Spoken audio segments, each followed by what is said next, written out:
រឿងបងប្អូនពីរនាក់កាលពីយូរលង់ណាស់មកហើយមានបងប្អូនពីរនាក់ស្រឡាញ់គ្នាណាស់ពុំដែលឆ្លុះទាស់ទែងគ្នាឡើយកាលណាបងប្រព្រឹត្តខុសអ្វីមួយប្អូនរំលឹកបងស្ដាប់និងធ្វើតាមដោយរីករាយចំណែកប្អូនក៏ដូចឆ្នោះដែរនៅពេលមួយនោះប្រទេសជាតិមានសង្គ្រាមនៅព្រំដែនបរោះបងក៏ត្រូវទៅបំពេញកាតព្វកិច្ចការពារជាតិពេលបងចេញទៅមិនទាន់បានប៉ុន្មានថ្ងៃផងដោយសេចក្តីនឹករលឹកបងខ្លាំងពេកបរោះប្អូនក៏លួចរត់ទៅរកបងនៅឯសមរភូមិទៅដល់សមរភូមិបរោះប្អូនឃើញបងកំពុងក្រវីដាវកាប់សត្រូវយ៉ាងអង់អាច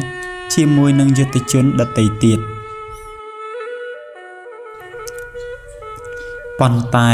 ដោយទ័ពសត្រូវមានគ្នាច្រើនក៏ឡោមព័ទ្ធបរោះបងនិងយុទ្ធជនដទៃទៀតជាប់បរោះប្អូនឃើញគ្រោះអាសន្នដល់បងប្រុសក៏គិតក្នុងចិត្តពេលនេះគឺទីអាសន្នដល់ជីវិតបងប្រុសឯងពុំខានឡើយគាត់មានប្រពន្ធមានកូនទុយចិត្តហើយនេះព្រះសិនបើគាត់ស្លាប់ទៅក្មួយតបាឯងនឹងគំពីឪពុក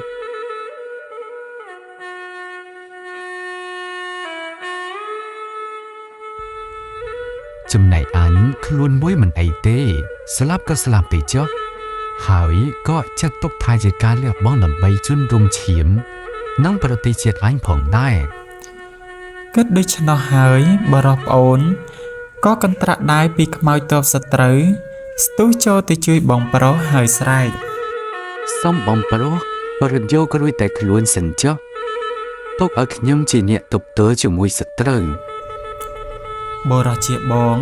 មិនដាច់ចិត្តដកខ្លួនថយចោលប្អូននិងយុទ្ធជនដទៃទៀតឡើយជាភ័ព្វល្អតបជំនួយក៏មកដល់សត្រូវបាក់តបរត់ខ្ចាត់ខ្ចាយវិនាសអន្តរាយអស់ពីមាតុភូមិនាពេលនោះទៅដកស្រង់ពីសៀវភៅរឿងនិទានរបស់ក្រសួងអប់រំឆ្នាំ1982